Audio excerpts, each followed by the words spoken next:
Hello student, मैं shine Luthra. आज मैं आपको इस वीडियो में क्लास 5th की हिंदी की बुक का, मैथ की हिंदी की बुक का पार्ट 4 करेंगे, हिस्से और पूरे। ठीक है, हिस्से क्या होता है? पूरे।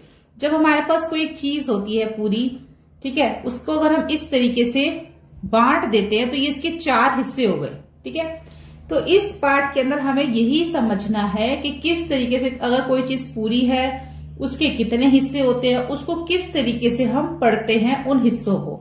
ठीक है, तो इसमें हम यही समझेंगे।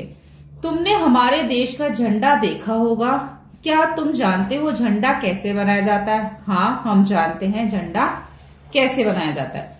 एक आयत बनाओ जिसकी लंबाई 9 सेंटीमीटर, चौड़ाई 6 सेंटीमीटर हो। इसे 3 समान भागों में बांटो और झंडा पूरा करो। ठीक है, आपने क्या करना है? 9 सेंटीमीटर लंबा और 6 सेंटीमीटर चौड़ाई वाला एक इस तरीके से झंडा बनाना है और उसको 3 समान भागों में जो है इस तरीके से बांटना है। ठीक है, आप ऐसे बांटोगे झंडा, 3 समान भागों में बांटो और झंडा पूरा करो। हमारे झंडे का ऊपरी 1/3 हिस्सा केसरिया रंग का है, बीच में 1/3 का भाग रंग क्या है? देखो यहाँ पे भी झंडा बना हुआ है, तो जो ऊपर 1/3 है वो क्या है? केसरिया। उसके बाद जो बीच का 1/3 है वो क्या है? कौन सा रंग है? पहले तो आप इसको ये समझ लो कि 1/3 ही कैसे कह रहे हैं। देखो, मान लो यहां पे मैंने एक झंडा बनाया इस तरीके से। ठीक है, ये 9 हो गया, ये 6 हो गया। आप इसको मान लो, आप स्केल से बनाना। ऐसे इसको 3 हिस्सों में, बराबर हिस्सों में बांट दिया। अब इसके टोटल कितना है? ये पूरा एक झंडा है। एक झंडे के कितने हिस्से हो गए? 1 2 3 हिस्से हो गए। तो जो एक हिस्सा है वो है 1/3, ये भी 1/3 है और ये भी 1/3 है।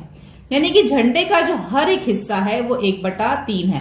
तो 1/3 हिस्सा तो हमारा केसरिया हो गया, 1/3 हिस्सा हमारा सफेद हो जाएगा और 1/3 हिस्सा हमारा हरा हो जाएगा। ठीक है, 3 हिस्से हो गए।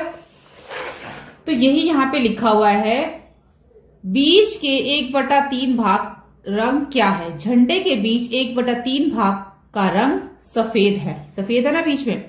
अशोक चक्र तुम कहां बनाओगे? अशोक चक्र कहां बनाते हैं? सफेद वाले हिस्से में। अशोक चक्र सफेद वाले भाग में बनाएंगे। झंडे में कितने भाग को तुम हरे रंग से भरोगे? अब झंडे का कितना भाग है जो हम हरे रंग से भरेंगे? 1/3, क्योंकि सब 1/3 है।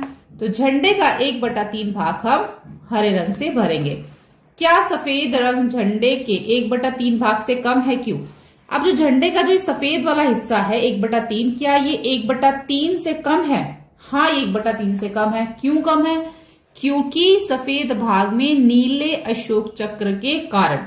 क्योंकि जो झंडे का ये जो बीच वाला हिस्सा सफेद होता है, इसके अंदर एक नीला अशोक चक्र भी बना होता है, जिसकी वजह से वो हिस्सा थोड़ा सफेद वाला कम हो जाता है। ठीक है, अब हम इस झंडे को देखो। अब आपने इस झंडे को देखना है। इस झंडे को देखो, इसका कितना भाग काला है। अब हमने इस झंडे को देखना है। देखो, ये भी जो है 3 हिस्सों में बटा हुआ है। ठीक है, और इक्वल पार्ट्स में। तो इसका भी जो एक हिस्सा है वो 1/3, यानी कि 3 हिस्से हैं, जिसमें से एक हरा है, एक लाल और एक काला। ठीक है, टोटल कितने हिस्से हैं इसके?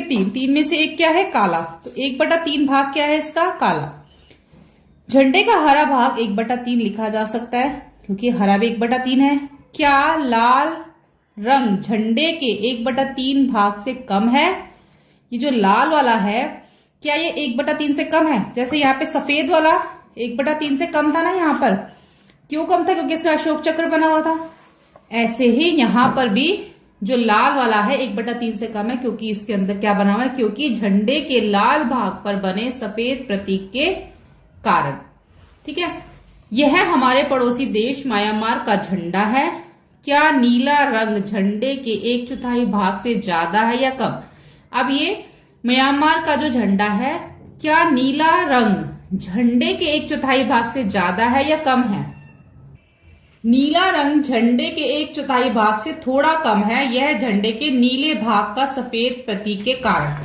देखो, अगर हम इसको ऐसे बांटते हैं इस तरीके से, तो जो ये वाला हिस्सा है नीले वाला, ये 1/4 से कम है। क्यों? क्योंकि इसके अंदर एक प्रतीक बना हुआ है। तो लिखेंगे नीला रंग झंडे के 1/4 भाग से थोड़ा कम है, यह झंडे के नीले भाग का सफेद प्रतीक के कारण। ठीक है, उसके बाद अंदाजा लगाओ कि झंडे का कितना भाग लाल है। क्या यह 1/2 से ज्यादा है, क्या यह 3/4 से ज्यादा है। आप बता रहे हैं कि झंडे का कितना भाग जो है ये वाला जो कितना भाग लाल है, क्या यह 1/2 से ज्यादा है, क्या यह 3/4 से ज्यादा है।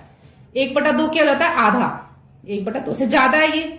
क्या ये 3/4 से भी ज्यादा है, इसमें 1 2 3 3 हिस्से हो गए, 3/4 से भी ज्यादा है क्या ये। तो इसका आंसर होगा हाँ, यह 1/2 से ज्यादा है। वास्तव में झंडा 3/4 से ज्यादा लाल है। 3/4 से ज्यादा लाल कैसे हो गया बताओ। 1/2 से तो ज्यादा है, पता चल रहा है कि 1/2 से ज्यादा, 3/4 से ज्यादा कैसे होगा, क्योंकि जब इसको हम बांटते हैं इस तरीके से, देखो इस तरीके से अगर हम इसको बांटे तो ये देखो 1 2 3 है तो इसके 3 हिस्से, पर ये अगर हम इसको इक्वल पार्ट्स में बांटे तो आप खुद देखोगे कि ये जो है इससे ज्यादा है। देखो इक्वल पार्ट्स में अगर हम इसको बांटे ना तो ये तो हो गया इसका आधा हिस्सा। अगर हम इसको ऐसे बांटे पूरा, ये ऐसे, तो ये देखो ये बनता है इसका 3 हिस्से, यानी कि जो नीला वाला हिस्सा है वो यहां पर अभी और आना चाहिए था, तो फिर ये 3/4 होता। लेकिन नीला हिस्सा कम होने की वजह से ये 3/4 से, ये इतना हिस्सा क्या है, ये ज्यादा है, इसलिए 3/4 से ज्यादा है। और 1/2 से ज्यादा तो है, 1/2 से ज्यादा है तो पता चल रहा है 3/4 से भी ज्यादा है। ठीक है, पता लगाओ, अधिक से अधिक झंडे इकट्ठे करो। कितने झंडों में 3 रंग है, क्या इन झंडों में तीनों रंगों के हिस्से बराबर हैं। आपको झंडे इकट्ठे करने हैं और फिर पता लगाना है कि उसमें जो है कितने झंडों में 3 रंग हैं। जैसे इटली का झंडा होता है, इटली के झंडे में 3 रंग होते हैं, फ्रांस के झंडे में होते हैं, जर्मनी के झंडे में 3 रंग होते हैं और ये बराबर हिस्सों में बटा होता है। यह केरल के एक स्कूल के गणित क्लब का झंडा है। लाल रंग झंडे में कितने भाग में है, हरा रंग कितने भाग में। देखो लाल कितना है और हरा कितना है बताना है। टोटल देखो कितने, पहले 1 2 3 4 5, टोटल जो है ये 5 है, 1 2 3 4 5। अब 5 में से जो है वो 2, देखो ये भी लाल है और ये भी लाल है, तो 5 में से जो 2 हिस्से हैं वो लाल है, तो कितना हो गया, 5 में से 2 हिस्से लाल है तो 2/5 क्या हो गया, लाल हो गया। और कौन सा बताना, हरा, हरा कितना है 1, तो 1/5 क्या हो गया, हरा हो गया। ठीक है, इस काले चिन्ह को देखो, इसे बनाओ। क्या तुम्हारे स्कूल में भी गणित क्लब है? अगर नहीं तो अपने अध्यापक से पूछो कि यह कैसे बनाया जा सकता है। अपने गणित क्लब के लिए एक झंडे का डिजाइन बनाओ, उसका एक चित्र बनाओ। ठीक है, हमें उसका एक चित्र बनाना, जैसे कि ये बना हुआ स्कूल का, ऐसे आप भी अपने स्कूल का एक बना सकते हो। यहाँ पर क्या तुमने लाल रंग इस्तेमाल किया, झंडे में कितने भाग में तुमने लाल रंग इस्तेमाल किया वो बताना है। तुमने कौन कौन से रंगों को चुना। अब ये देखो जादुई लट्टू, ये आपने बहुत बार पहले भी बनाया होगा। चलो एक जादू लट्टू बनाए। गत्ते का एक टुकड़ा लो, टुकड़ा कैसा लेना गत्ते का, 3 सेंटीमीटर त्रिज्या का एक वृत्त बनाओ और उसे काटो। यानी कि जो हमें एक गत्ते का टुकड़ा लेना है वो गोल लेना है, उसकी जो त्रिज्या है वो 3 सेंटीमीटर होनी चाहिए। यानी कि अगर हम उसको प्रकार से या कंपास से बना रहे हैं तो उस कंपास को हमने उस प्रकार को 3 सेंटीमीटर खोलना है। उसके बाद हमने उसको एक सर्कल उस पे गत्ते पे बना के उसको हमने काट लेना है, तो 3 सेंटीमीटर त्रिज्या वाला वो एक वृत्त बन जाएगा। वृत्त को 8 बराबर हिस्सों में बांटो। अब हर हिस्से में वृत्त का 1/8 भाग है। जब आप ये बना लोगे ना इस तरीके से सर्कल, तो सर्कल बनाने के बाद आपने उसको 8 हिस्सों में काटना नहीं है, बांटना है। ठीक है, कैसे, ये 2 हिस्से हो गए, ये 3, ये हो गए 1 2 3 4 5, फिर ऐसे आप देखो कितने हो गए, 1 2 3 4 5 6 7 8 हिस्से हो गए। अब 8 हिस्सों में आपने अलग अलग रंग भरना है। 2/8 भाग को लाल, यानी कि इसके अंदर 2 रंग जो हैं 2 हिस्सों में लाल रंग आएगा। 1/8 मतलब नारंगी, 1 में नारंगी, 1 में पीला। ठीक है, आदि रंगों को भरो। ऐसे आपने अपनी मर्जी से इन सबके इसके अंदर रंगों को भरना है, जैसा कि यहाँ दिखाया गया है। जैसा कि यहाँ दिखाया गया है, वृत्त के बीचों बीच माचिस की तीली बनाओ। वृत्त के बीच के अंदर माचिस की तीली लगा दो। तुम्हारा जादू लट्टू तैयार है, उसे जोर से घुमाओ।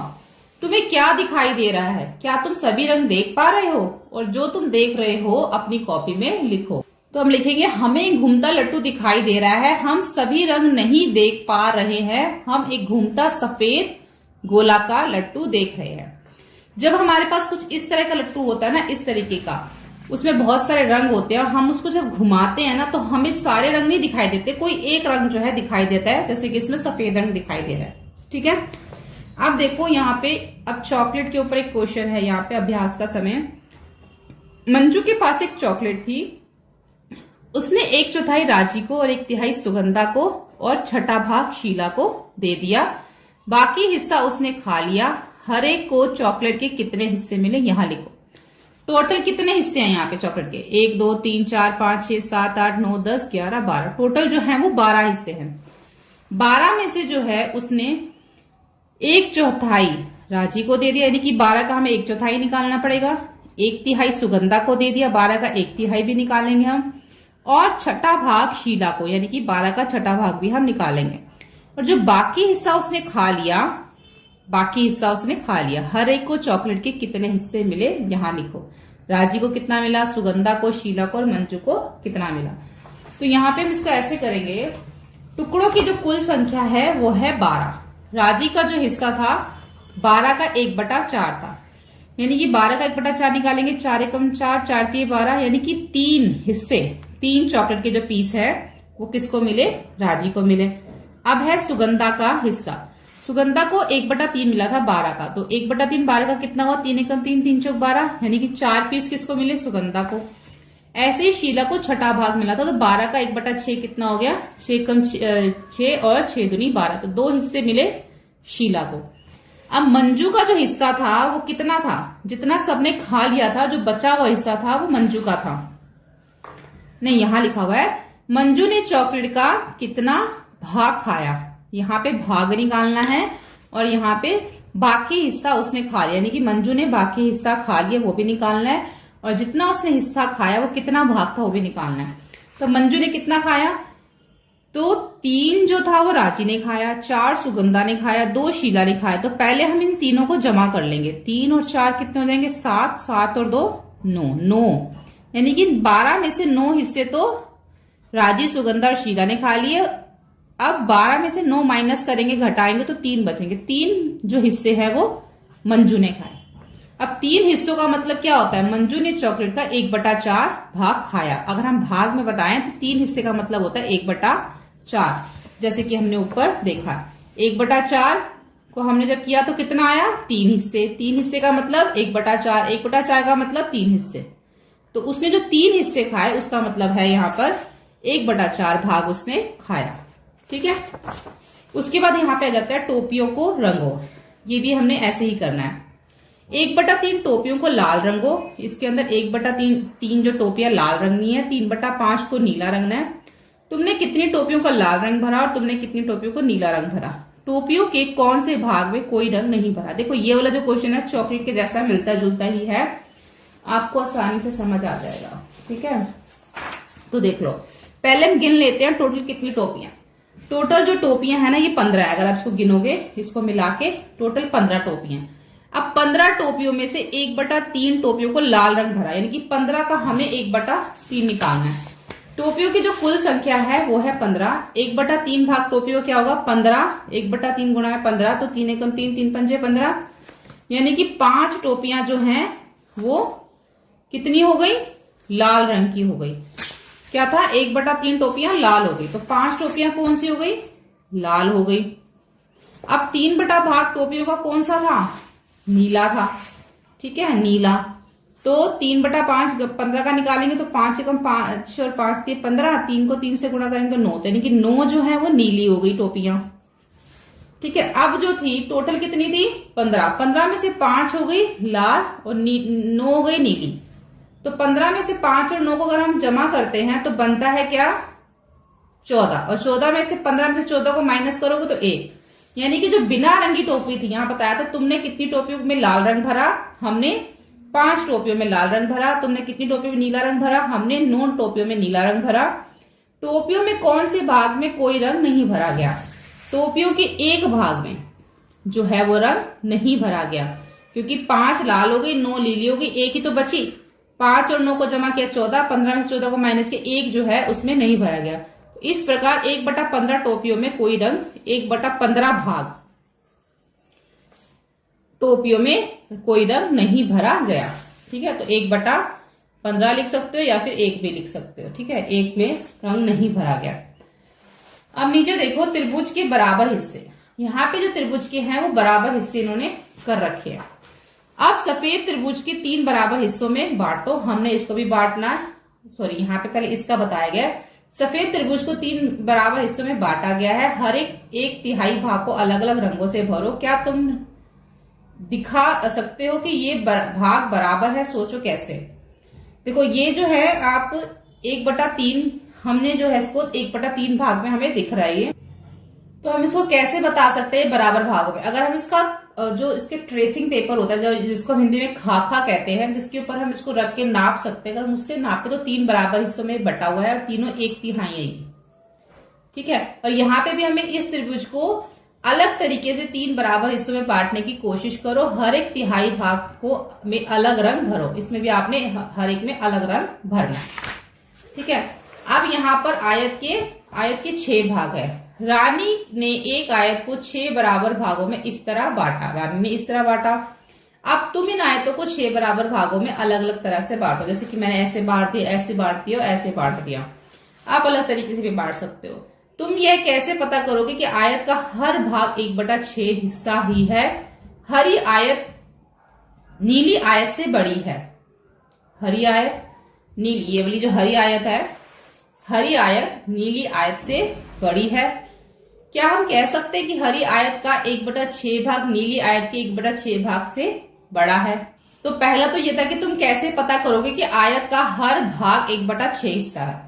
जैसे कि यहाँ पे उन्होंने बोला था कि तुम कैसे बताओगे कि हर एक 1/3 है। तो ऐसे जो क्वेश्चन होते हैं तो वो हम इसमें ये लिख सकते हैं कि हम खाके की मदद से जो है बता सकते हैं। अगर हमारे पास ट्रेसिंग पेपर हो तो हम लिखेंगे आकृति के 6 हिस्सों में से किसी भी एक हिस्से के बराबर एक आयत का खाका खींचिए।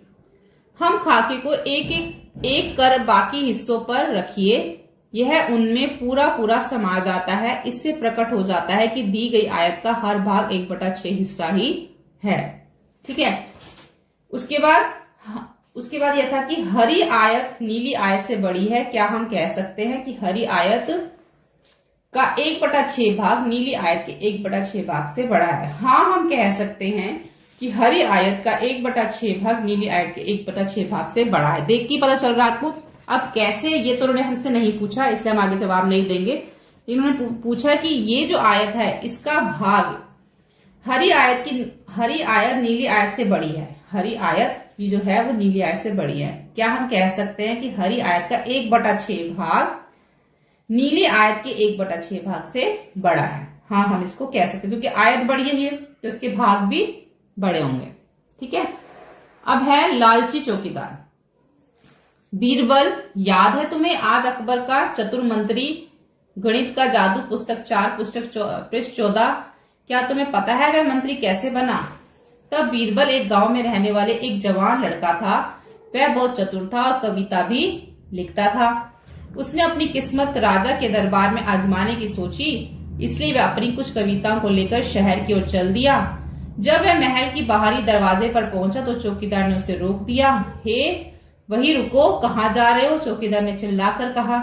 मैं एक कवि हूँ, मैं राजा अकबर से मिलकर उन्हें अपनी कविताएं दिखाना चाहता हूँ। कवि ने कहा, ओ तुम कवि हो? राजा दयालु है, वह तुम्हें कुछ इनाम जरूर देंगे। मैं तुम्हें जाने दूंगा अगर तुम मुझे अपने इनाम का 1/10 भाग हिस्सा दो। तो यहाँ पर पहला जो कौन था?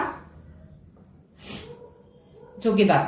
पहला जो चौकीदार था उसने बोला मुझे जो भी तुम्हें इनाम मिलेगा मुझे 1/10 हिस्सा उसका मुझे देना। तो पहले चौकीदार ने ये मांगा। दूसरे ने क्या मांगा? दूसरे वाले ने, बीरबल के पास कोई और चारा नहीं था तो इसलिए वह मान गया। जब वह अंदर चला तो चौकीदार ने हिसाब लगाया, अगर इसे 100 सोने के सिक्के मिले तो मुझे कितने सिक्के मिलेंगे? पहले चौकीदार ने क्या बोला था? 1/10। तो चौकीदार सोचता अगर इसको 100 सोने के सिक्के मिले तो मुझे कितने मिलेंगे? तो हम क्या करेंगे? 100 का 1/10 निकाल लेंगे। 1/10। ठीक है, 1 0 से 1 0 कट गई, बचा क्या? 10। तो मुझे 10 सिक्के मिलेंगे। कभी दूसरे दरवाजे पर पहुंचा। उस दरवाजे पे चौकीदार ने भी कहा, मैं तुम्हें अंदर जाने दूंगा जब मुझे तुम अपने इनाम का 2/5 हिस्सा दोगे। ठीक है, दूसरे ने 2/5 मांगा। कभी मान गया। खुशी खुशी चौकीदार ने हिसाब लगाया, कवि को कम से कम 100 सोने के सिक्के मिलेंगे, तो मुझे कितने मिलेंगे? तो 100 का 2/5 निकाल लेंगे। 5 एकम 5, 5 दूनी 10 और 0 का 0 ऊपर। 20 को 2 से गुणा करेंगे 40, तो मुझे दूसरा चौकीदार कहता है कि मुझे 40 सिक्के मिलेंगे। कवि राजा के दरवाजे तक पहुंचा। वहां के चौकीदार ने कहा, मैं तुम्हें राजा से तभी मिलने दूंगा जब तुम मुझे इनाम में आधा हिस्सा दोगे। आधा मतलब 1/2। कवि के पास कोई और चारा नहीं था, वह मान गया और अंदर पहुंचा। चौकीदार ने सोचा, आज का दिन बहुत अच्छा है, अगर उसे 100 सोने के सिक्के मिले तो मुझे 50 मिलेंगे, क्योंकि 100 का 1/2 कितना होगा? आधा। 2 एकम 2, 2 पंचे 10 और ये 0 ऊपर, यानी कि 50 सिक्के मिलेंगे। अगर उसे 1000 सिक्के मिले तो मुझे 500 मिलेंगे। अब 1000 का 1/2 निकाल लो। अगर 2 को 1000 से गुणा करोगे, भाग करोगे 2 को 1000 से, तो 500 आएगा, तो मुझे 500 सिक्के मिलेंगे। तो ऐसा वो सारे चौकीदार जो सोच लेते हैं अपने मन में। राजा कविताओं से बहुत खुश हुआ। उसने कहा, तुम्हारी कविता बहुत अच्छी थी, तुम इनाम के तौर पर कुछ भी मांग सकते हो। महाराज, 100 थप्पड़ चाहता हूं। क्या 100 थप्पड़? राजा हैरान था। इसके बाद क्या हुआ होगा, कहानी को पूरा करो। कवि को इनाम में कितना हिस्सा मिला? मतलब कि जब उसने जब 100 थप्पड़ मांगे तो उसके बाद क्या हुआ होगा? राजा तो बहुत हैरान हो गया। इसके बाद क्या हुआ होगा, तो इसको हमने यहां पे लिखना है। पहले दरवाजे पे चौकीदार को 10 थप्पड़ मिलेंगे, क्योंकि उसको इनाम का 1/10 हिस्सा चाहिए था, तो 10 थप्पड़ हो गए। दूसरे दरवाजे में चौकीदार को 40 थप्पड़, क्योंकि उसको इनाम का 2/5 हिस्सा चाहिए था। आखिरी दरवाजे पर चौकीदार को 50 थप्पड़, क्योंकि उसको इनाम का आधा हिस्सा चाहिए था। कवि को 0 थप्पड़ मिलेगा, कवि को तो कोई थप्पड़ मिलेगा ही नहीं, अर्थात कोई थप्पड़ नहीं। ठीक है। इसके अंदर जो प्रश्न यहाँ पे क्या बनेगा, यहाँ पे हमें एक छोटी सी स्टोरी दे रखी है। एक बूढ़ी औरत की वसीयत। एक बूढ़ी औरत थी, वह अपनी 3 बेटियों के साथ रहती थी। वह काफी अमीर थी और 19 ऊंटों की मालकिन थी।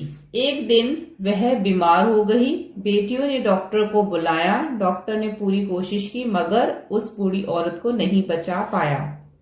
उसकी मौत के बाद उसकी बेटियों ने उसकी लिखी वसीयत पढ़ी। मेरी सबसे बड़ी बेटी को मेरे ऊंटों का 1/2 भाग मिलेगा। जितने भी उसके ऊंट हैं उसका 1/2। दूसरी बेटी को मेरी ऊंटों का 1/4 भाग जो है वो मिलेगा। मेरी तीसरी बेटी को मेरे ऊंटों का 1/5 भाग मिलेगा। बेटियां काफी हैरान हुई। मुझे कुल 19 ऊंटों के 1/2 हिस्से मिलेंगे। बड़ी बेटी ने पूछा, 19 का आधा 9.5 है, पर हम ऊंट को काट नहीं सकते। दूसरी बेटी ने कहा, यह सही है, पर अब हम क्या करें? तीसरी बेटी ने पूछा। तभी उन्होंने अपनी चाची को आते हुए देखा। बेटियों ने उन्हें अपनी परेशानी बताई। मुझे वसीयत दिखाओ, मेरे पास एक तरकीब है, तुम मेरे ऊंट ले लो। तो अब तुम्हारे पास 20 ऊंट हैं। अब क्या तुम इन्हें अपनी माँ की वसीयत के अनुसार बांट सकते हो? चाची ने कहा। तुम्हें आधे ऊंट चाहिए ना, 10 ऊंट ले लो, उन्होंने सबसे बड़ी बेटी से कहा। क्यों कहा उसको आधे ऊंट लेने के लिए? क्योंकि जितने भी ऊंट थे उसका 1/2 उसको देना था। तो अब ऊंट कितने बन गए? 20 हो गए। उनके पास 19 थे, एक ऊंट उनकी चाची ने उनको दे दिया। अब उनके पास 20 ऊंट हो गए। अब 20 का अगर हम 1/2 निकाले तो 2 एकम 2 और 2 10 20 होता है। 2 10 से 20, तो यानी कि जो 10 ऊंट थे, 1/2 हिस्सा 20 का 10 ऊंट जो है उसकी सबसे बड़ी वाली बेटी ने ले लिए, जैसे कि वसीयत में लिखा था। दूसरी बेटी को 1/4 हिस्सा मिलना था।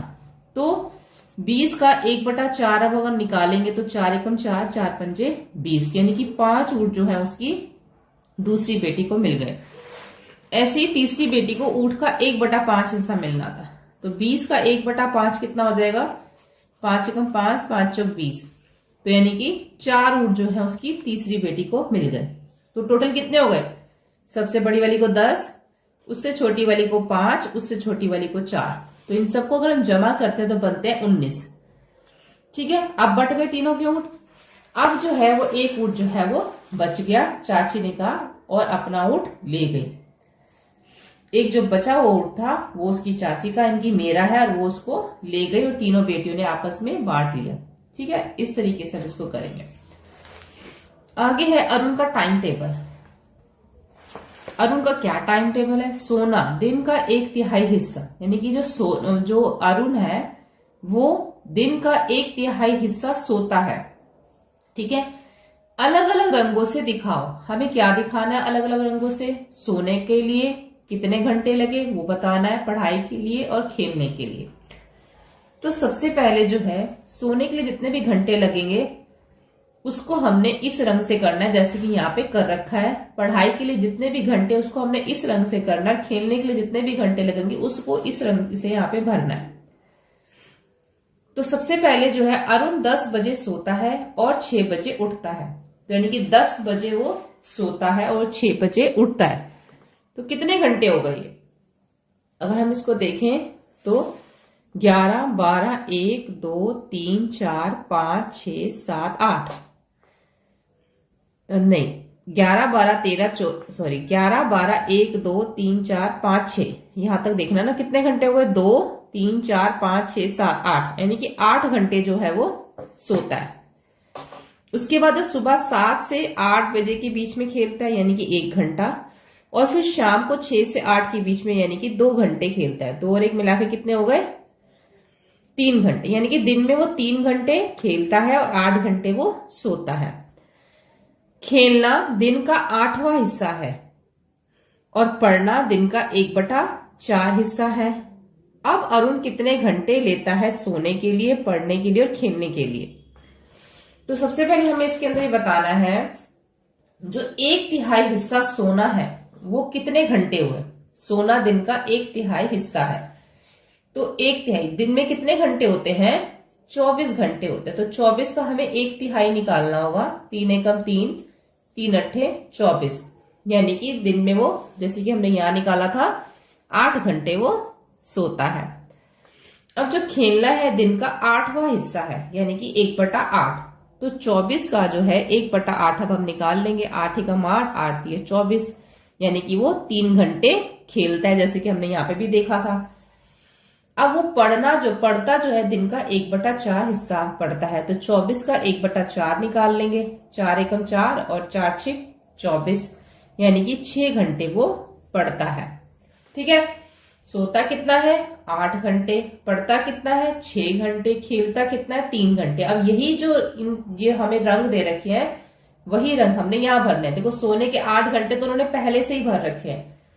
पढ़ाई के 6 घंटे आपने हरे रंग से भरने हैं और खेलने के 3 घंटे फिर आपने नीले रंग से भरने हैं। ठीक है, आगे है और कामों के लिए वह दिन में कितने हिस्से का उपयोग करता है।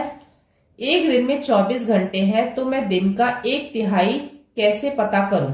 दिन का 1/3 कैसे पता करेंगे? देखो यहाँ पे 2 क्वेश्चन है, एक ये और एक ये। पहले हम ये देख लेते हैं। दिन में 24 घंटे होते हैं, तो दिन में 1/3 कैसे पता करूं? 1/3 पता करने के लिए 24 घंटे होते हैं, तो 24 को गुणा करेंगे 1/3 से। 3 एकम 3, 3 अट्ठे 24। नहीं, इसमें हमें पता करना है 24 का 1/3 हिस्सा। हाँ ये ठीक है कि 1/3 हिस्सा हम ऐसे ही पता कर सकते हैं। 24 को जब 1/3 से गुणा करेंगे तो दिन का जो 1/3 हिस्सा होता है वो होता है 8 घंटे। अब है और कामों के लिए वह दिन में कितने हिस्से का उपयोग करता है। तो दिन में टोटल 24 घंटे होते हैं, जिसमें से उसने 8 घंटे सोने में निकाल दिए, 3 घंटे उसने पढ़ाई करी और 6 घंटे उसने पढ़ाई करी और 3 घंटे वो सोया। तो पहले इन तीनों को हम जमा कर लेंगे, फिर 24 में से इसको घटा देंगे। तो इन तीनों को जमा करते हैं तो आता है 17, और 24 में से 17 को अगर घटाते हैं तो आता है 7, यानी कि वो जो और कामों के लिए वे दिन में कितने हिस्से का उपयोग करता है। अभी तो हमने इसको घंटों में निकाला है कि ये सब काम करने के बाद उसके पास दिन में 7 घंटे बचते हैं। तो ये दिन का कौन सा हिस्सा हो गया 7 घंटे? ये हो गया हमारा 7/24, क्योंकि टोटल जो है वो कितने होते हैं? 24 होते हैं, और जिसमें से उसके पास 7 घंटे बच गए। तो 7/24 हिस्सा जो है और कामों के लिए वह दिन के 7/24 हिस्से का उपयोग करता है, यानी कि 24 में से 7 घंटे जो उसके पास बच जाते हैं ये सारे काम करने के बाद, उसका फिर वो उपयोग और कामों में करता है। अब यहाँ पर है, एक स्कूल ने साल के हर तिमाही में एक पत्रिका निकालने की सोची। एक साल में उनके पास कितनी पत्रिकाएं होंगी? अगर उन्हें साल की हर एक तिमाही के अंत में पत्रिकाएं छापनी है तो कौन से महीने छपाई के होंगे? उन महीनों के अंकों को निशान लगाओ। क्या प्रश्न है, पहले प्रश्न समझ लेते हैं। एक स्कूल है, उसमें एक स्कूल ने साल के हर तिमाही मतलब 3 महीने बाद एक पत्रिका निकालने की सोची। हर 3 महीने बाद एक पत्रिका निकालने की उन्होंने सोची। एक साल में उनके पास कितनी पत्रिकाएं होंगी? अगर हर 3 महीने बाद एक पत्रिका निकालते हैं, 1 2 3, फिर 1 2 3, फिर 1 2 3, फिर 1 2 3, तो एक साल में कितनी पत्रिकाएं हो गई? 1 2 3 4। तो उनके पास एक साल में 4 पत्रिकाएं होंगी। अगर उन्हें साल की हर एक तिमाही के अंत में पत्रिकाएं छापनी है, अगर उन्हें साल के हर तिमाही के अंत में पत्रिकाएं छापनी है तो कौन से महीने छपाई के होंगे? उन महीनों के अंकों पर निशान लगाओ। निशान तो हमने यहाँ पे लगा दिया। तो ये कौन से महीने हैं तिमाही के अंत के? ये 3 महीने का अंत हो गया, फिर 3 महीने का अंत, फिर 3 महीने का अंत, फिर 3। तो तिमाही का अंत ये हो जाएगा मार्च, फिर जनवरी फरवरी मार्च, अप्रैल मई, फिर ये हो जाएगा जून, जुलाई अगस्त सितंबर, फिर अक्टूबर नवंबर दिसंबर। ठीक है, ये 3 महीने होंगे। फिर 4 महीने, मार्च जून सितंबर और दिसंबर। नींद के बारे में एक मजेदार बात। क्या तुमने कुंभकर्ण का नाम सुना है? रावण का भाई। वह आधे साल तक सोने के लिए प्रसिद्ध है। ज्यादातर लोग एक दिन में 8 घंटे सोते हैं, तो यह एक दिन का कौन सा हिस्सा हुआ? एक दिन का 8 घंटे जब सोते हैं, वो दिन का कौन सा हिस्सा होता है? 8/24 कर लेते हैं। 8 ही कमान 8 या 24, तो ये दिन का 1/3 हिस्सा हुआ। 1/, जिसको हम 1/3 हिस्सा कहते हैं, तो ये दिन का 1/3 हिस्सा हुआ। तो वे एक साल का कितना हिस्सा सोते हैं? एक 60 साल का व्यक्ति जरूर डैश साल सोएगा। देखो, अगर हम एक दिन में 1/3 हिस्सा सोते हैं, तो अगर एक इंसान 60 साल का हो गया तो अपने जीवन में कितने साल जो है वो सोया? तो हम इसको 1/3 को 60 से गुणा करके देख लेंगे। 3 एकम 3, 3 दूनी 6, 0 का 0, यानी कि वो 60 साल के अंदर 20 साल सोया होगा। ठीक है, अगर एक दिन का 1/3 हिस्सा सोया तो 60 साल का 1/3 को 60 से गुणा करेंगे, तो यानी कि वो इंसान 60 साल में जो भी है वो 20 साल सोया होगा। ठीक है, उसके बाद यहां आ जाओ। कीर्ति की खरीदारी की सूची। क्या खरीदारी करी उसने? टमाटर 12, आलू 10, प्याज। यहाँ पे 1 किलो का रेट कीमत लिखी हुई है कि टमाटर 12 रुपए किलो, आलू 10 रुपए किलो, प्याज 16, गाजर 18 और लौकी 8 रुपए किलो है। अब कीर्ति की खरीदारी, पीली सूची को देखो। ये वाली देख ली ना हमने। 2 किलो टमाटर कितने के हैं? आधा किलो टमाटर कितने के? देखो यहाँ पे 1 किलो का रेट दे रखा है, तो 2 किलो टमाटर कितने के होंगे? 1 किलो टमाटर कितने के? 12 के। तो 2 किलो कितने के होंगे? 12 को 2 से गुणा कर देंगे, 24 रुपए के। आधा किलो टमाटर कितने के होंगे? तो 1/2 को 12 से गुणा कर देंगे, 2 एकम 2, 2 छिक 12, 6 रुपए के। किरण को 2 और आधा किलो टमाटर चाहिए, उसे वे कितने में मिलेंगे? 2 किलो कितने के हैं? 24 के। और आधा किलो कितने के हैं? 6 के। तो क्या करेंगे यहाँ पे हम? 24 और 6 को जमा कर देंगे, 30 रुपए के। ठीक है, 3.5 किलो आलू की कीमत क्या होगी? 1 किलो आलू की कीमत यहाँ पे 10 रुपए दे रखी है, तो पहले हम 3 किलो के निकालेंगे, फिर आधा किलो के। पहले 10 को 3 से गुणा करेंगे, 30 रुपए। फिर 10 को 1/2 से गुणा करेंगे, 2 एकम 2, 2 पंचे 10, 5 रुपए। 30 और 5 को जमा करेंगे तो 35 रुपए के 3.5 किलो आलू।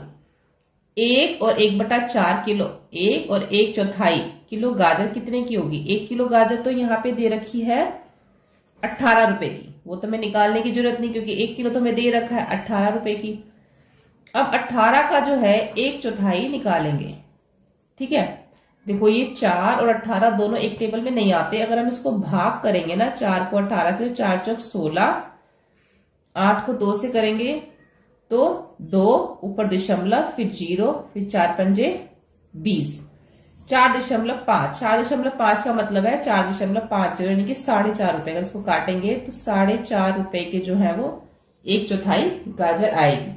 अब 18 और 4.5 को अगर हम जमा कर देते हैं क्योंकि 1 किलो गाजर 18 की है और 1/4 कितने की है, 4.5 की। तो दोनों को अगर हम जमा कर देते हैं तो बनता है 18×4 22, 22.50, 22 रुपए 50 पैसे की आएगी। ठीक है, उसने 4 किलो और 3/4 किलो का लौकी खरीदा जिसकी कीमत है, लौकी जो 1 किलो है वो है 8 रुपए की।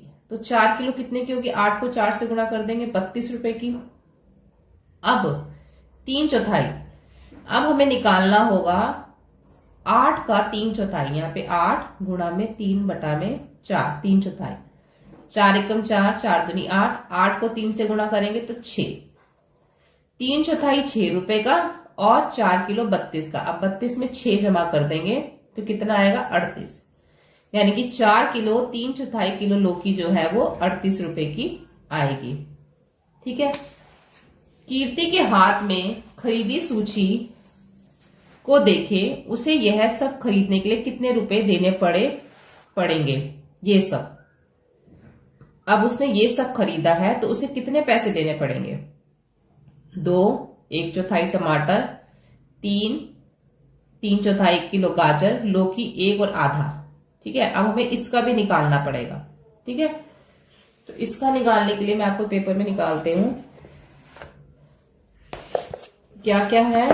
पहले तो है टमाटर 2 और 1/4। टमाटर लेना है 2 किलो और 1/4। टमाटर जो 1 किलो है वो है यहाँ पे दे रखे हैं 12 रुपए के। तो 2 किलो कितने होंगे, 12 को 2 से गुणा कर देंगे, यहाँ है 1 किलो 12 के। तो 2 किलो कितने के होंगे, 12 को 2 से गुणा कर देंगे 24 रुपए, और 1/4 कितने के होंगे, 12 को जो है, तो इसको हम 12 का गुणा 1/4 कर देंगे, 4 एकम 4, 4 3 12, तो कितना हो गया 3, 3 को 1 से किया तो 3। अब 24 और 3 को अगर हम जमा करेंगे तो कितना आएगा 27, यानी कि 27 रुपए की क्या है, टमाटर। ठीक है, उसके बाद गाजर का निकालना था 3 किलो और 3/4। तो 1 किलो गाजर कितने की है, 1 किलो गाजर है 18 की। तो 3 किलो कितने की होगी, 18 को जो है वो 3 से गुणा कर देंगे, 54 54, और उसके बाद 3/4 निकालना है। अब 3/4 निकालने के लिए 18 का 3/4।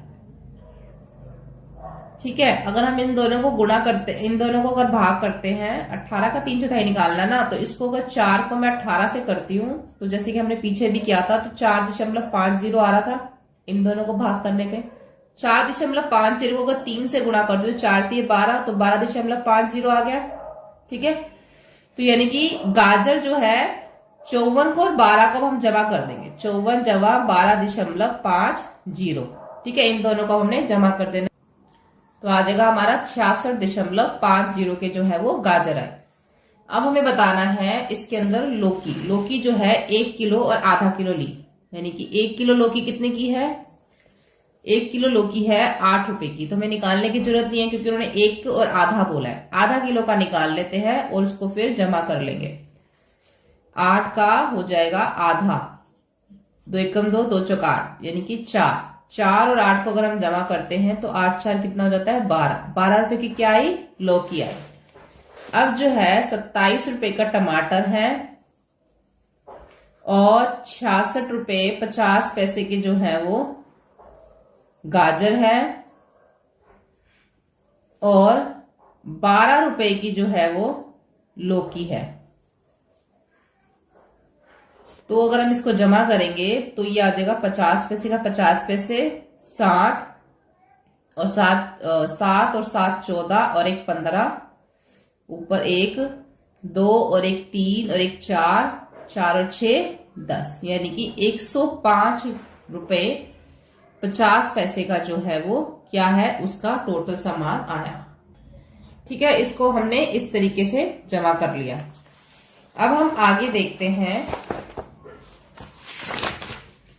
अब इसमें लास्ट है ये रहीम की यात्रा। ये आपको जो है बहुत ध्यान से समझना है, इसमें कंफ्यूजन हो जाती है बहुत ज्यादा।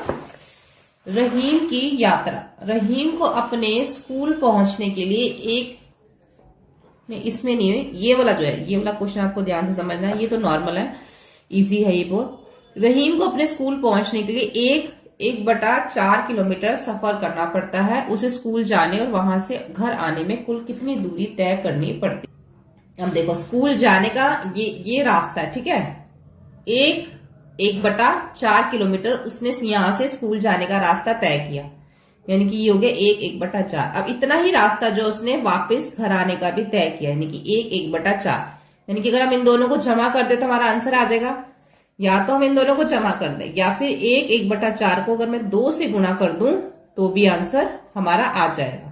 ठीक है, तो कैसे करेंगे इसको हम? पहले हम इसको जो है, इसको हम तोड़ के यहां लिखेंगे 4 एकम 4, 4 में 1 जमा करेंगे 5, यानी कि 5/4। 5/4 को अब हमने 2 से गुणा करना है। 4 एकम 4, 4 में 1 जमा किया 5, 5/4।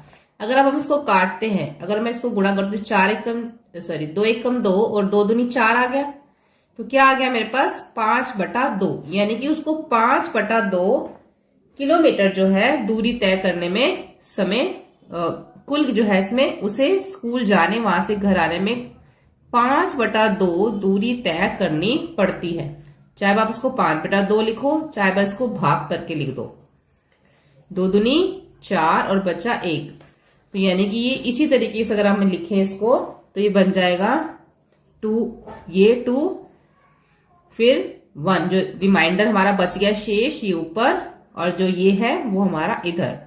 तो 2:1, यानी कि 2 और आधा, 2 किलोमीटर और आधा, इतना जो है उसको सफर तय करना पड़ता है।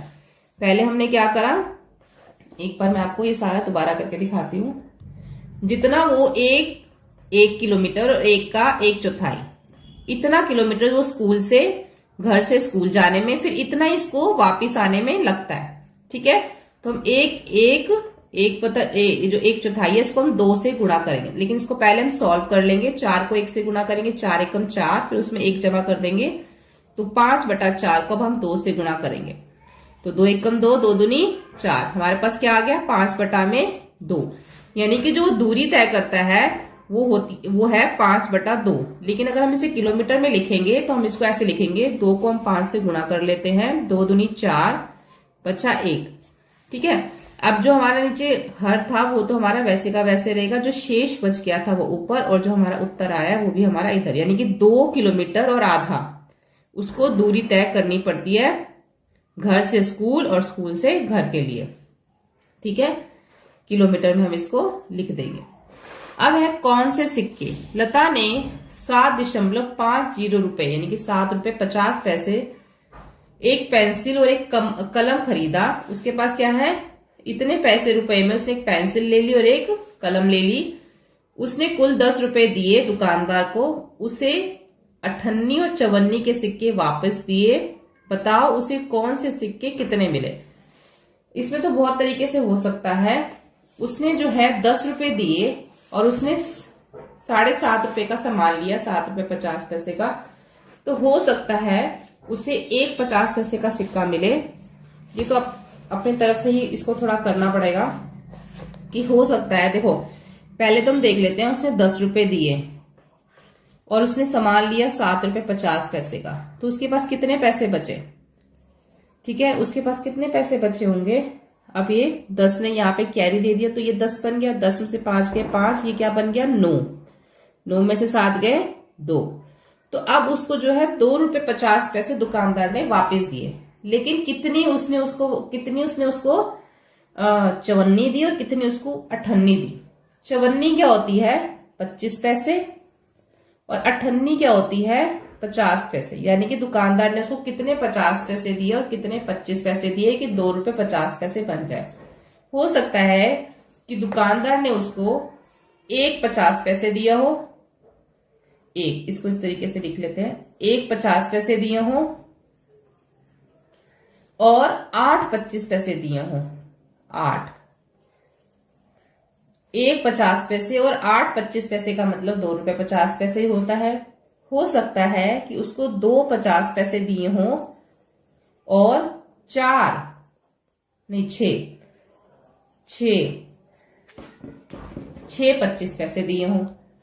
ठीक है, यहां पे बढ़ते जाएंगे तो यहां पर घटते जाएंगे। 6.25 दिए हों, इसका मतलब भी यही होता है।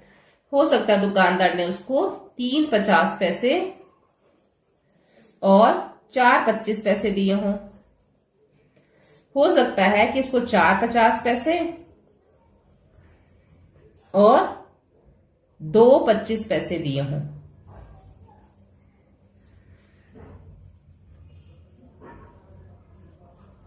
इस तरीके से कुछ भी हो सकता है। ठीक है, इस तरीके से हमें इसका आंसर लिखना है। अब इसमें ये देख लो लास्ट वाला, रेलवे स्टेशन पर कृपया ध्यान दीजिए, और आपको भी ध्यान देना है इस प्रश्न पे। ये तो अनाउंसमेंट हो रही है, कृपया ध्यान दीजिए। बेंगलोर से तिरुवनंतपुरम जाने वाली मंगलोर एक्सप्रेस आधे घंटे पीछे चल रही है। ठीक है, जो भी टाइम था उससे आधे घंटे लेट। ओ, आज रेलगाड़ी देर से आ रही है, सही समय 6:45 का है। यानी कि अब जब गाड़ी आएगी वो आएगी 6:45। इसका मतलब क्या है, यानी कि जो अब गाड़ी तो आधा घंटा लेट है, तो गाड़ी का सही टाइम क्या है, गाड़ी को कितने बजे आना था। जो गाड़ी का जो सही टाइम है वो है 6:15। ये गाड़ी का टाइम था आने का, लेकिन अब जो गाड़ी है वो आधा घंटा पीछे चल रही है, यानी कि आधा घंटा लेट आएगी। यानी कि अगर हम इसमें आधा घंटा मतलब अगर 30 मिनट मिला दें तो ये बन जाता है 6:45। ठीक है, 6:45 का क्या मतलब होता है 6:45, यानी कि अब जो गाड़ी है वो अब वो क्या कह रहा है कि अच्छा तो सही समय 6:45 का है, लेट होने के बाद वो ये बात बोल रहा है। तो सही समय उसका वैसे 6:15 है, आधा घंटा वो लेट हो गई, पीछे चल रही है, तो इसलिए अब उसका टाइम हो गया 6:45 यानी कि 6:45। ठीक है, इतना समझ आ गया।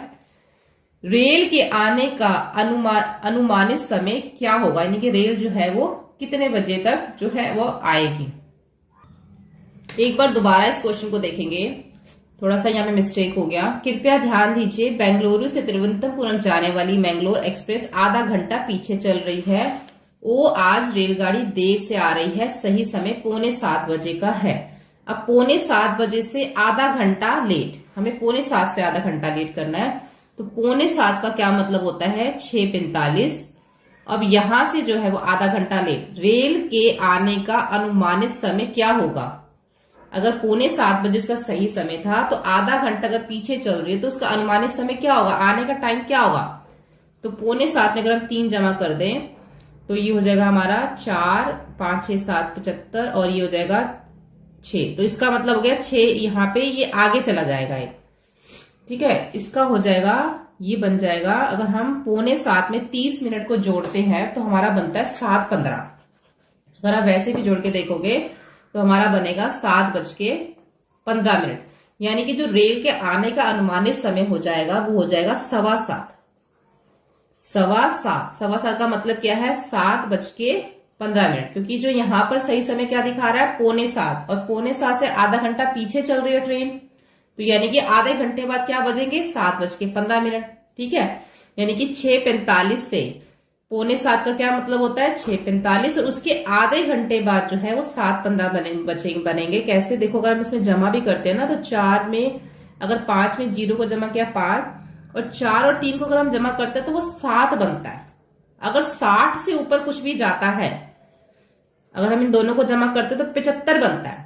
और यहाँ पे तो 60 मिनट से ज्यादा तो मिनट होते नहीं, एक घंटे में 60 ही मिनट होते हैं, तो हमें यहाँ पे 60 के हिसाब से अगर हम देखें तो हमें, अगर हम 75 में से 60 को माइनस करें तो 15 बनता, तो यानी कि यहाँ पे हमारा 15 आना चाहिए। ठीक है, और जो हमारा ये जो 60 से ऊपर मिनट जा रहे हैं ये हमारा एक आगे चला जाता है। अगर आपने पहले की क्लासेस में किया होगा और आपको पता होगा, 4th क्लास में भी सिखाया गया है कि घड़ी में जो टाइम अगर हम जमा करते हैं तो कैसे करते हैं। अगर ये 60 से ऊपर चले जाते हैं मिनट तो आगे एक जमा हो जाता है, ये 6 का 7 बन जाएगा, और यहाँ पे हमें 75 में से 60 को घटाना पड़ेगा, तो यहाँ पे हमारे 15 मिनट आ जाएंगे और यहाँ पे 7। यानी कि जो गाड़ी का टाइम हो जाएगा वो हो जाएगा 7:15 पे वो आएगी, जिसको 7:15 कहते हैं। नाजिया स्टेशन से 2 घंटे और आधे घंटे बाद दूसरे स्टेशन पर उतरेगी। वे कितने बजे उतरेगी? अब हमें इसी के हिसाब से बताना है। अब 7:15 के अंदर हमें 2.5 घंटे प्लस करने हैं। अगर 7 में 2 घंटे प्लस करें तो 7 में 2 घंटे प्लस करेंगे तो क्या हो जाएगा? 9 घंटे। ठीक है, अब यहां है 15 मिनट और यहां है आधा घंटा। आधा घंटे का क्या मतलब होता है? 30 मिनट। एक तरीके से हमें 7:15 के अंदर 2:30 मिनट जो है वो जोड़ने हैं। 2 और आधा, आधा का मतलब होता है 30 मिनट। तो इसका आ जाएगा 45 और 7 और 2 9। देखो अब ये 60 से ऊपर नहीं गया, इसलिए हम आगे नहीं जोड़ रहे। अगर 60 से नीचे रहते हैं मिनट तो ऐसे ही रहता है। यहाँ पे जो ये मिनट है 60 से ऊपर चले गए थे तो हमें एक पूरा का पूरा नंबर यानी कि पूरा का पूरा 1 घंटा हमें आगे देना पड़ता है और पीछे हमें माइनस करना पड़ता है। तो ये भी 60 से ऊपर नहीं गया तो हम इसको ऐसे सिंपल लिख सकते हैं 15 30 45 7 और 2 9, यानी कि 9:45 पे जो है वो दूसरे स्टेशन में 2.5 घंटे के बाद वो उतरेगी। ठीक है, जिसको क्या कहते हैं हिंदी में? 9:45 बोलते हैं इसको। 9:45 कहा जाता है इसको हिंदी में।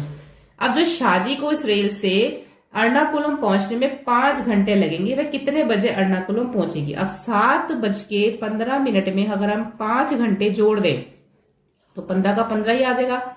7 और 5 12, यानी कि इसको 12:15 पे वो एर्नाकुलम पहुंचेगी, जिसको बोलते हैं 12:15। ठीक है, 7:15। देखो सारा का सारा कहां से शुरू हुआ? जो ट्रेन थी वो आधा घंटा लेट थी। सही समय क्या था? 6:45, यानी कि 6:45 सही समय था। आधा घंटा लेट होगी तो 7:15 उसका टाइम हो गया। 7:15 पे वो आएगी और 2.5 घंटे के बाद यानी कि 9:45 पे वो दूसरे स्टेशन पे उतरेगी नाजिया, और साजिया जो है 5 घंटे के बाद यानी कि 12:15 पे एर्नाकुलम वो पहुंचेगा। ठीक है। हेलो स्टूडेंट, मैं शाइन लूथरा। आज मैं आपको इस वीडियो में क्लास 5th की हिंदी की मैथ्स की बुक का जो है हम पार्ट 4 कर रहे हैं, हिस्से और पूरे। अभी तक जो है हमने इसके पेज 56 तक हमने अपलोड कर दिया। आज हम यहाँ से स्टार्ट करेंगे। यहाँ पे लिखा हुआ है BCD ग्रिड में कुछ खानों को रंग कर अलग अलग पैटर्न बनाओ, यानी कि BCD हमने इसके अंदर कुछ पैटर्न बनाने हैं, इन तीनों के अंदर अलग अलग रंगों से। तुमने ग्रिड का कितना हिस्सा रंगा है, ग्रिड का कितना हिस्सा सफेद रहा, लिखो। देखो एक पैटर्न इन्होंने हमें यहाँ पे करके दिखा रखा है। इन्होंने इस तरीके से पैटर्न बनाया हुआ। तो टोटली कितने बॉक्सेस है, कितने खाने हैं? 1 2 3 4 5 6 7 8 9 10 11 12 13 14 15 16 खाने जो टोटल हैं, जिसमें से 8 जो है 1 2 3 4 5 6 7 8 जो है वो रंगे हुए हैं। ठीक है, तो 8/16 भाग जो है वो नीला है और 8/16 भाग जो है वो सफेद है, यानी कि आधा नीला और आधा सफेद। ऐसे हमें यहाँ पे भी एक पैटर्न बनाना है। जैसे मान लो यहाँ पे ये हमारा जो बना हुआ, अगर मैं इसके अंदर रंग कर देती हूँ, यहाँ पे रंग भर देती हूँ, यहाँ पे भर देती हूँ, यहाँ पे भर देती हूँ, तो ये भी क्या बन जाएगा? एक पैटर्न बन जाएगा। ऐसे जो है आपको अलग अलग रंग से जो है ये पैटर्न बनाने हैं। अब देखो इसमें कितने खाने हैं? 1 2 3 4 5 6 7 8 9 10 11 12 13 14 15 16 खाने हैं इसमें। आप देखो पैटर्न जो है वो किसी भी तरीके से बना सकते हो, जरूरी नहीं आपको ऐसा ही बनाना है। अब टोटल जो है वो कितने हैं? 16 है। अब 16 में से मैंने कितने में रंग भरा? 1 2 3 4 में मैंने रंग भर दिया, तो ये क्या हो गया? 4/16। ठीक है, बाकी कितने बचे? एक इसमें मैंने जो है मान लो काला रंग भर दिया, 1 2 3 4 में मैंने काला भर दिया, तो 4/16 हो गया काला। और जो बाकी बच गए 1 2 3 4 5 6 7 8 9 10 11 12, और जो 12/16 है वो हो गया मान लो उसमें वो हो गया हमारा सफेद। ठीक है, तो 4 काला हो गया हमारा, 4/16 हो गया हमारा काला और 12/16 हो गया हमारा सफेद। अब मान लो यहाँ पे हम एक पैटर्न बना देते हैं। यहाँ पे कलर किया, छोड़ दिया, फिर कलर किया, फिर छोड़ दिया, फिर यहाँ पे कर दिया, इधर एक कर दिया, फिर से इधर कर दिया, इधर कर दिया, ऐसे करके हमने एक पैटर्न बना दिया। अब ये भी जो है सारे टोटल 16 है। इसमें से जो 8 में है मैंने रंग भर दिया और 8 जो है मैंने वो सफेद छोड़ दिया। तो 8/16 मान लो यहाँ पर हरा हो गया, नहीं काला हो गया। यहाँ पे ये सब में हमें जो है ना ये नीला और सफेद ही करना है, क्योंकि नीचे यहाँ पे ग्रिड A को फिर से देखो क्या ग्रिड में भरा रंग, यहाँ पे आपको जो है अपने हिसाब से आप इसमें अलग अलग रंग भर सकते हैं, ठीक है। तो यहाँ पे भी हमने जो 8/16 काला कर दिया और जो बाकी बच गया 8/16 वो सफेद हो गया, ठीक है, अलग अलग तरह से। उसके बाद यहाँ पे भी हमने एक पैटर्न बनाया कि जैसे यहाँ पे रंग भर दिया, यहाँ पे भर दिया, उसके बाद यहाँ कर दिया, यहाँ कर दिया, फिर यहाँ कर दिया, फिर उसके बाद यहाँ कर दिया, यहाँ कर दिया। तो यहाँ पे मैंने एक छोड़ दिया, तो ये 7/16 हो गया काला और 9/16 हो गया सफेद, ठीक है। इस तरीके से यहाँ पे अलग अलग तरीके से ऐसे हमने पैटर्न बना दिया। अब ग्रिड ए को फिर से देखो, क्या ग्रिड में भरा हुआ रंग, अब ग्रिड ए को फिर से देखो, जो ग्रिड ए में जो भरा हुआ रंग है वो 1/2 नीला और 1/2 सफेद है। कैसे पता चलेगा? 8 एकम 8, 8 दूनी 16, 8 एकम 8, 8 दूनी 16। तो हाँ 1/2 बन गया ना, ये 1/2 नीला है और 1/2 सफेद है। तो ग्रिड ए में क्या है, 1/2 नीला है और 1/2 सफेद है, तो ये हाँ हो गया। अब 2/4 नीला है और 2/4 सफेद है, तो 2/4 जो है वो नीला और सफेद कैसे हो जाएगा? अगर इसको हम फिर से काटे, 2 एकम 2 और 2 दूनी 4, फिर 2 एकम 2 और 2 दूनी 4, तो ये भी क्या बन जाएगा हमारा 1/2 ही जो है ये बन जाएगा हमारा। यहाँ पे सिर्फ ग्रिड ए की बात ही हो रही है। देखो इन्होंने पहले ही बोल रखा कि ग्रिड ए को फिर से देखो, ये सारे जो प्रश्न बन रहे हैं ना ये ग्रिड ए के लिए ही बन रहे हैं।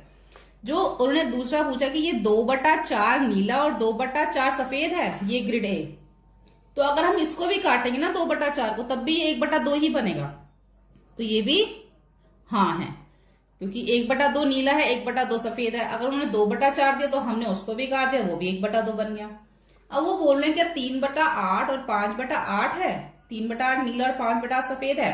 नहीं, क्योंकि देखो 3 और 8 दोनों एक टेबल में नहीं आते, 5 और 8 भी दोनों एक टेबल में नहीं, ये कट ही नहीं सकते, तो ये हमारा नहीं हो गया।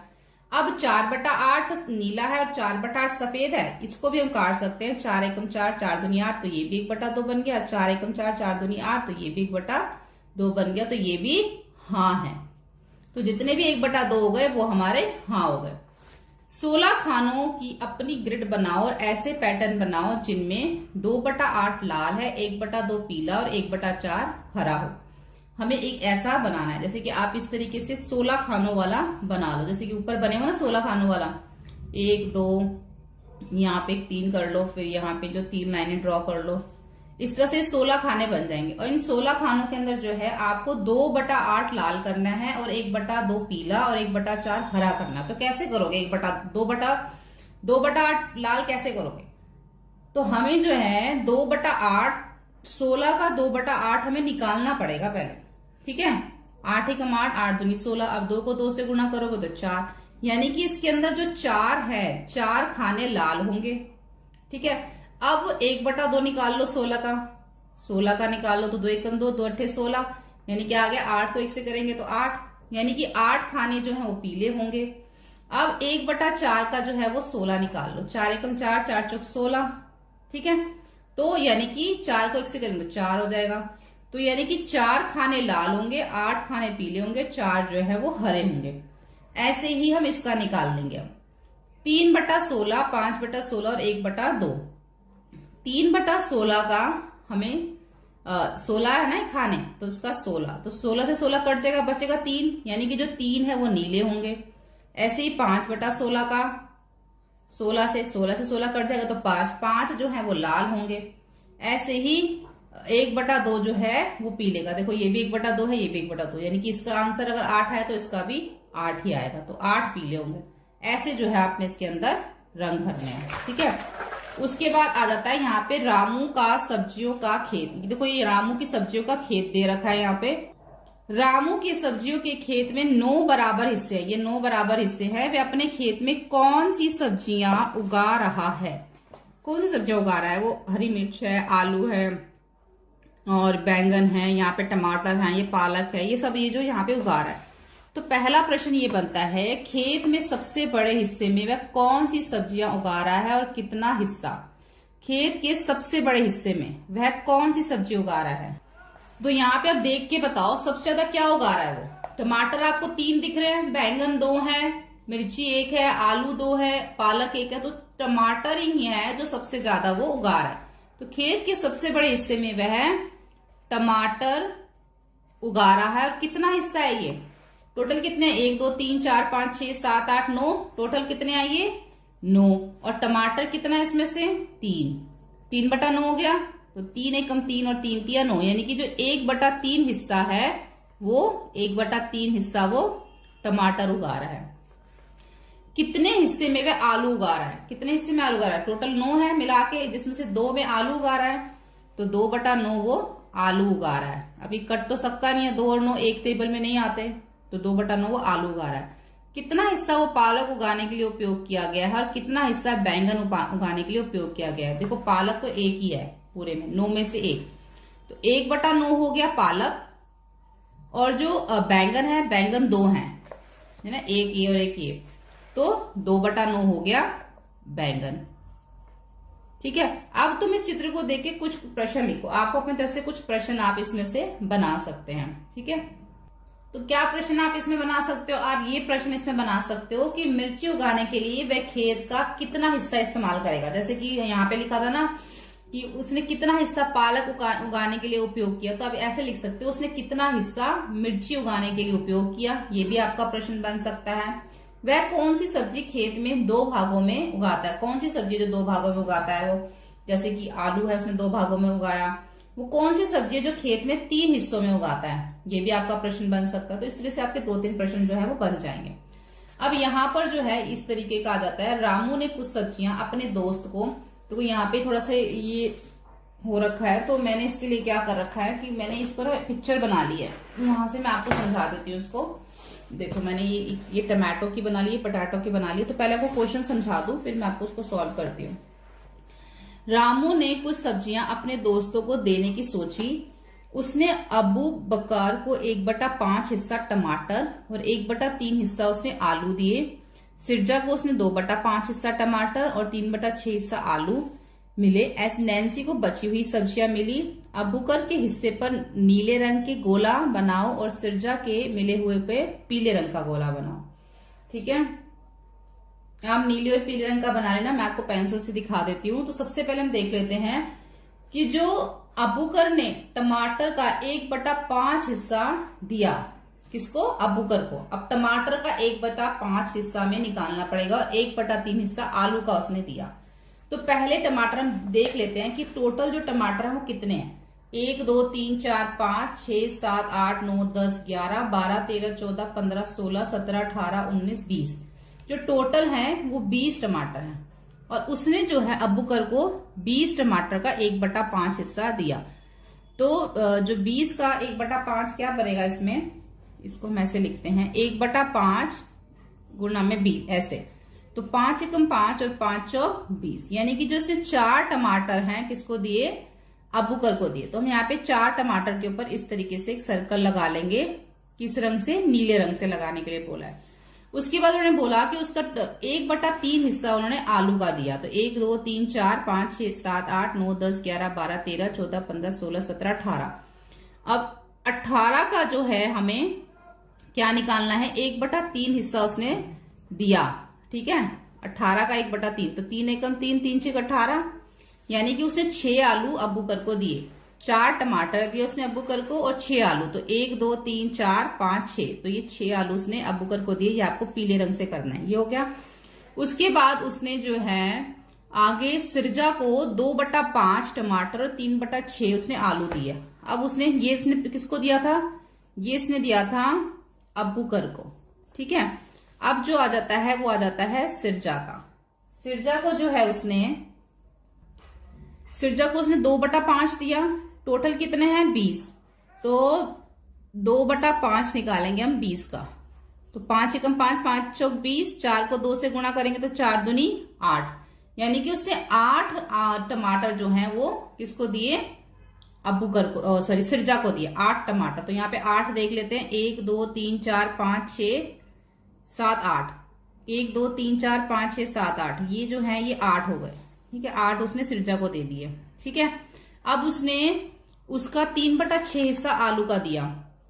3/6 गुणा में 18, 6 कम 6 6 दूनी 12, 6 तिया 18, 3 तिया 9, तो 9 जो है उसने आलू दिए, 1 2 3 4 5 6 7 8 9, 9 जो है उसने वो आलू दे दिए। ठीक है, ये हो गया।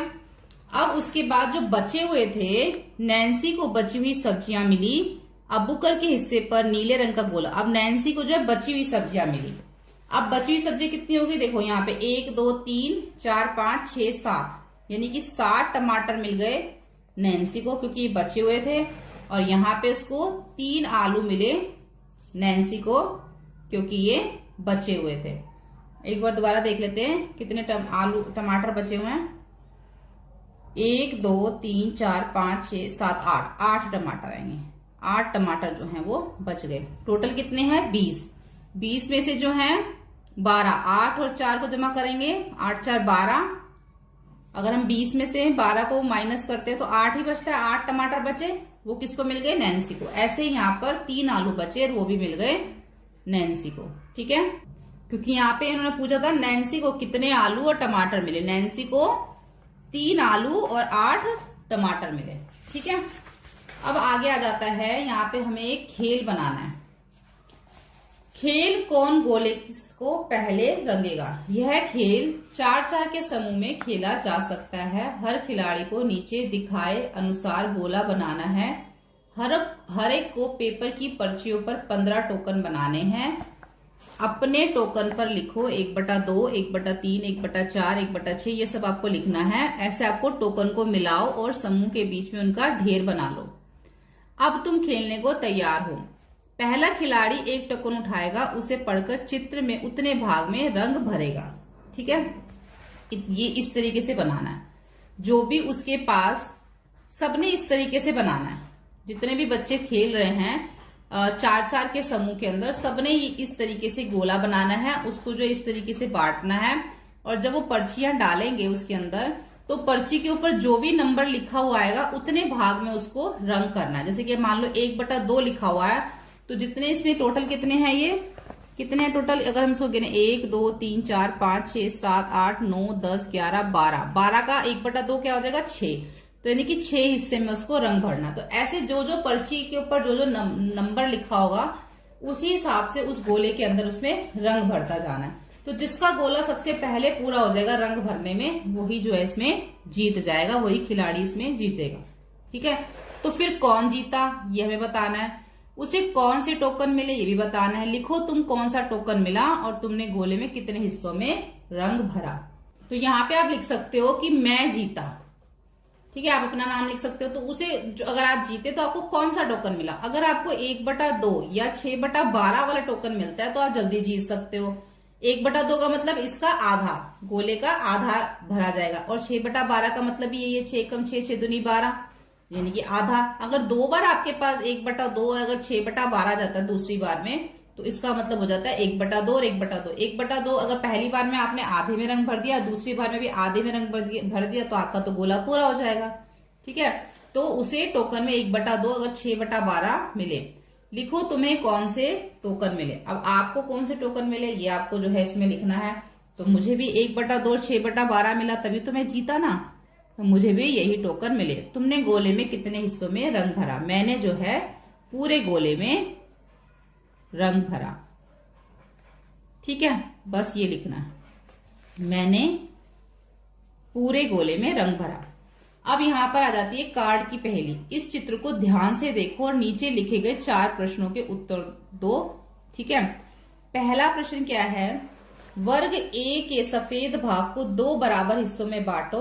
उत्तर मिला क्या यह आसान है। अब दूसरा सवाल करो। तो पहला प्रश्न ये है कि वर्ग ए के सफेद भाग को 2 बराबर हिस्सों में बांटना है, यानी कि जो ये सफेद भाग है इसको हमने 2 बराबर हिस्सों में बांटना। अगर हम इसको इस तरीके से करते हैं तो जो सफेद वाला भाग है 2 बराबर हिस्सों में बट जाएगा।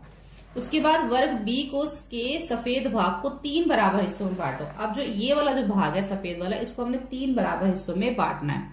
अगर हम ऐसे करें और ऐसे करें तो ये 1 2 3 बराबर हिस्सों में बट जाएगा। अब वर्ग सी के सफेद हिस्से को 4 बराबर हिस्सों में बांटो। अब हमने इसको 4 बराबर हिस्सों में जो है बांटना है। इसको 4 बराबर हिस्सों में बांटने के लिए हमें क्या करना होगा, पहले हमें इस तरीके से जो है वो बनाना पड़ेगा इसको 4 बराबर हिस्सों में बांटने के लिए, ऐसे। अब ये यहां से होगा और ये यहां से होगा। तो अब जो है ये 4 बराबर हिस्सों में जो है 1 2 3 और ये बीच वाला 4 बराबर हिस्सों में बट जाएगा। अब जो डी वाला है इसको सफेद भाग को 7 बराबर हिस्सों में बांटना है। तो बहुत आसान है, 1 2 3 4 5 6, मतलब हमें इसमें 6 लाइनें अगर हम करेंगे 1 2 3 4 5 6, अगर हम इसमें 6 लाइनें बराबर हिस्से की तरह अगर हम स्केल से करो तो ये 7 बराबर हिस्सों में बट जाएगा। ठीक है, 6 लाइनें खींचनी पड़ेंगी इसमें। इस तरीके से हमारा ये भी प्रश्न हो गया। अब है अंदाजा लगाओ और जांचो। अब हमें क्या अंदाजा लगाना है इसमें, हर एक आकृति को कितना भाग रंगा हुआ है और पहले अंदाजा लगाओ फिर उत्तर को जांचो। तो हर एक आकृति का मतलब इसका जो है ये वाला कितनावा भाग है, इस पूरी आकृति का कितना भाग है, ये इस आकृति का कितना भाग है जो रंगा हुआ है। तो पहले हमें इसको बांटना पड़ेगा। अगर हम इसको इस तरीके से बांट लेते हैं, इस तरीके से नहीं होगा, ये ट्रायंगल बना हुआ ना, तो ये जो रेखा है ये वाली तिरछी जाएगी ऐसे। ठीक है, और ये वाली जो है ये इस तरीके से हमने जो है जितने भी कोने हैं ना यहाँ पे, ये कोनों पे ऐसे मिलेगी इस तरीके से। ठीक है, फिर आप एक और कोने से इसको ऐसे मिला दो, फिर इस कोने से इस कोने को ऐसे मिला दो। ये सारे कोने मिल गए अब आपस में भी। अब हमें पता चलेगा कितने हिस्से हैं, 1 2 3 4 5 6 7 8, टोटल जो है ये 8 हिस्से हैं, जिसमें से एक जो है वो रंगा हुआ है, यानी कि 1/8 भाग जो है वो रंगा हुआ है। अब इसमें कितना हुआ भाग है इसको भी बांट लो, इसको सीधा ऐसे बांट लो, फिर एक यहाँ पे बट जाएगा, फिर एक यहाँ पे बट जाएगा।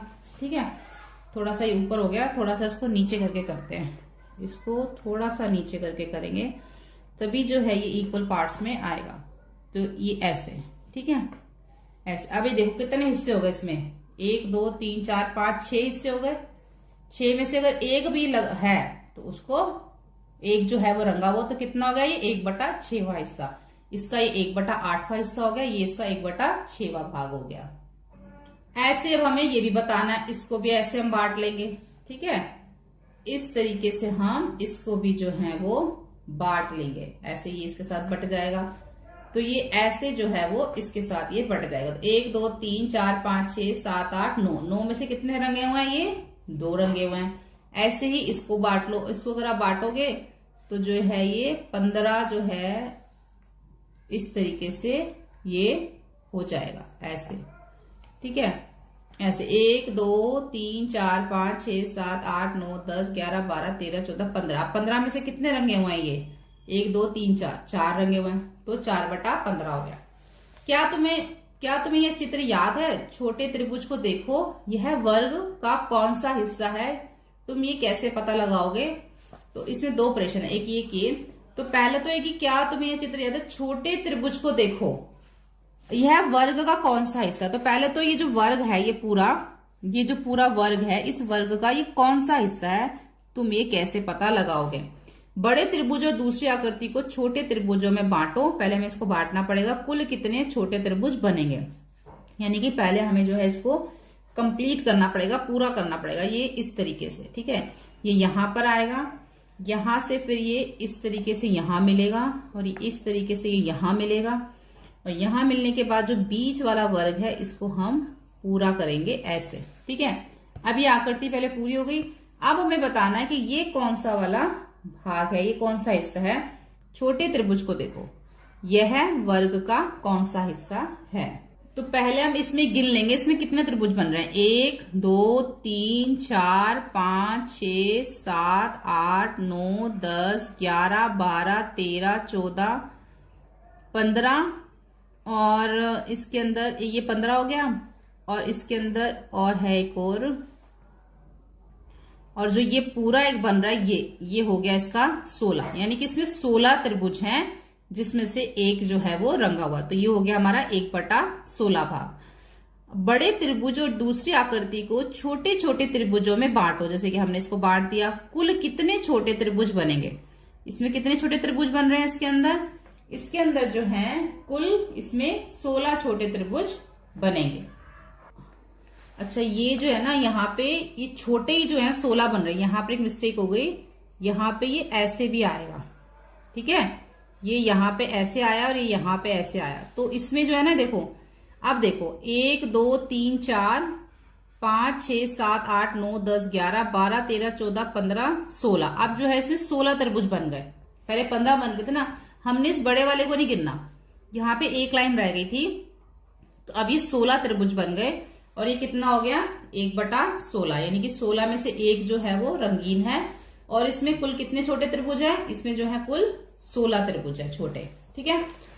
रंगीन हिस्से, इन्हें पूरा करो। इस वृत्त को 2 बराबर हिस्सों में बांटा गया है, डैश बराबर हिस्से में से एक भाग नीला रंग लिया गया। अब ये दो कितने हैं बराबर हिस्से, तो इसमें से 2 बराबर हिस्सों में से, ये 2 बराबर हिस्से हैं, 2 बराबर हिस्सों में से एक भाग जो है वो नीला लिया गया है। इस वृत्त को 4 बराबर हिस्सों में बांटा गया है, 2 बराबर हिस्सों के भागों में नहीं, 4 बराबर भागों में से 2 भाग में नीला रंग लिया गया, 4 में से 2 भाग में नीला रंग लिया गया। इस वृत्त को 6 बराबर हिस्सों में, 6 बराबर हिस्सों में, जैसे ऊपर लिखा ना वैसे लिखेंगे, बराबर हिस्सों में बांटा गया है, ठीक है। और 6 बराबर भागों में से 6 बराबर भागों में से 3 हिस्से, 3 हिस्से, आप नीले लिख सकते हो या गुलाबी लिख सकते हो, 3 हिस्से नीला रंग किया गया है, नीला रंग, यहां पे नीला लिख दो, नीला रंग किया गया है, ऐसे इसमें लिख दो। इस वृत्त को 8 बराबर हिस्सों में बांटा गया है और 8 हिस्सों में से 4 हिस्सों में नीला रंग किया गया, ऐसे लिखेंगे हम इसको। तो हम कह सकते हैं कि 1/2 बराबर 2, इसको बताना है हमें कि 1/2, 1 का दुगना 2, 2 का दुगना 4, फिर 2 का दुगना इसमें नहीं, सॉरी, फिर 2 दूनी इसमें आ जाएगा, इसमें 3 आ जाएगा, इसमें ये 3/6 और 4/8। ये देखो ये क्या किया है, इसमें ये बताया कि हमें 1/2 के बराबर लेके आना है। अगर मैं यहाँ पे 2/4 लिखती हूँ, इसको काटती हूँ, 2 एकम 2, 2 दूनी 4, तो 1/2 आ जाता है। ऐसे 3/6 अगर लिखती हूँ, 3 एकम 3, 3 दूनी 6, तब भी 1/2 आ जाता है। 4/8 लिखती हूँ, 4 एकम 4, 4 दूनी 8, तब भी 1/2 आ जाता है, ठीक है। तो हम इसको इस तरीके से लिखेंगे, यानी कि आधा हिस्सा। 1/2 क्या होता है, किसी भी चीज का आधा। अब हम यहाँ कर लेते हैं हलवे को काटना, ठीक है। हलवे को जो है किस तरीके से इसमें काटा गया है, अभी इस वीडियो में हम पेज नंबर 65 तक ही करेंगे। हलवे को काटना। रमेश ने अपने बच्चे अम्मू और अन्नू के लिए हलवे का टुकड़ा खरीदा, ठीक है। उसने दोनों के लिए इसको 2 बराबर भागों में बांट दिया, यानी कि इस हलवे के 2 टुकड़े कर दिए, ऐसे 2 बराबर भाग हो गए। तो हर एक को कितना मिला, 2 में से 1 को मिला और 2 में से 1 को, यानी कि 1/2 हिस्सा जो है वो मिला हर एक को। यह टुकड़ा बहुत बड़ा है, यानी कि 2 हिस्से हो गए अब इसके। अब हम इसे खा नहीं सकते, उन्होंने कहा। तो उसने इन टुकड़ों को फिर से आधा आधा बांटा और अम्मू ने को कितने टुकड़े मिलेंगे। अब इन 2 को उसने और भी आधा इसको और आधा इसको कर दिया, तो 2 के कितने हो गए, अब 4 हो गए। तो अब कितना मिलेगा अम्मू को, पहले पूरा 1 था तो आधा, यानी कि 2 में से 1 उसको मिल गया था, 2 में से 1 रमेश को मिल गया, 2 में से 1 अम्मू को मिल गया। अब जब 2 ये हो गए, अब 2 के 4 कर दिया, अब टोटल हो गए कितने, 4। अब 4 में से 2 अम्मू को मिल जाएगा और 2 जो है रमेश को, तो 2/4 भाग हो गया, ठीक है। अब क्या हुआ कि यानी कि हम लिखेंगे 2 हिस्से उसको मिलेंगे, यहाँ पे इसका आंसर आएगा 2 हिस्से, ठीक है। यह हलवे का कितना हिस्सा है, ये हलवे का 2/4 हिस्सा है। इसको और छोटा करो पापा, उन्होंने कहा। तो उनके हलवे को फिर से छोटे हिस्से में काटा, धन्यवाद पापा। यानी कि अब 4 को उन्होंने किस में कर दिया, 8 में कर दिया। अब 4 के 8 हिस्से हो गए, ठीक है। अब आगे, अब हर एक बच्चे को कितना मिलेगा, आगे प्रश्न है इसमें। अब हर एक बच्चे को कितने टुकड़े मिलेंगे और हर टुकड़ा हलवे का कितना हिस्सा है। अब हर एक बच्चे को कितने मिलेंगे, टोटल 8 हो गए। 8 का आधा जो है यानी कि 4, 8 का जो आधा है वो एक बच्चे को मिलेगा, यानी कि 4, और 4 जो है वो 1 को मिलेगा। हर टुकड़ा हलवे का कितना हिस्सा है? टोटल 8 है, तो हर टुकड़ा जो है वो 1/8 हिस्सा है। ठीक है। अगर रमेश ने हलवे को 6 बराबर हिस्सों में काटा होता तो हरे को कितने टुकड़े मिले होते? प्रश्न 1 से 4 को अपने उत्तरों में देखो और लिखो। अगर उसने हलवे को 6 बराबर हिस्सों में बांटा होता, ठीक है, ये इस तरीके से हलवा है और उसने इसको 6 बराबर हिस्सों में बांटा होता, जैसे 1 2 3, ये हो गया। फिर अगर इसको ऐसे कर दे तो कितने हो गए? 1 2 3 4 5 6। नहीं, इसको इस तरीके से नहीं करेंगे, इसमें एक इस तरीके से बांटेंगे, 3 हिस्से ऊपर 3 नीचे। अगर उसको हलवे को इस तरीके से बांटता, 6 बराबर हिस्सों में बांटता, तो हरे को कितने टुकड़े मिलते हैं? तो हमेशा अभी तक क्या हो रहा था, जितने भी टुकड़े हो रहे थे आधे 1 को मिल रहे थे, आधे 1 को मिल रहे थे। तो 1/2 यानी कि 2/4, 3/6, 4/8, 5/10 और 6/12। ठीक है। तो 1/2 क्या हो गया इसमें? 2 अगर 4 हिस्से होते तो उसको कितने मिलते? हर एक को 2 मिलते। अगर 6 हिस्से हुए हैं तो हर एक को कितने मिलेंगे?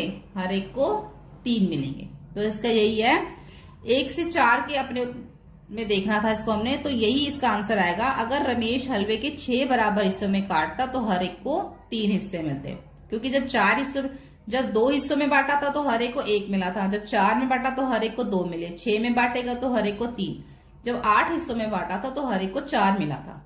ठीक है। तो इसका आंसर होगा, तो हर एक को 3 टुकड़े मिलेंगे। अब आगे देखो, पट्टी के हिस्से। चित्र को देखो, हर एक हरे रंग का टुकड़ा पट्टी का कौन सा भाग है? लिखो। हर एक रंग की पट्टी का टुकड़ा उस पट्टी का कौन सा भाग है? लिखो। अब कितने 1/4 मिलकर आधा बनेगा और कितने, देखो अब कितना 1/4 मिलेगा, कितना मिलेगा 1/4? ये पूरा क्या है? 1। अब ये क्या है? 1 का आधा, आधा इधर है आधा इधर है, तभी तो आधा आधा मिलके 1 बना।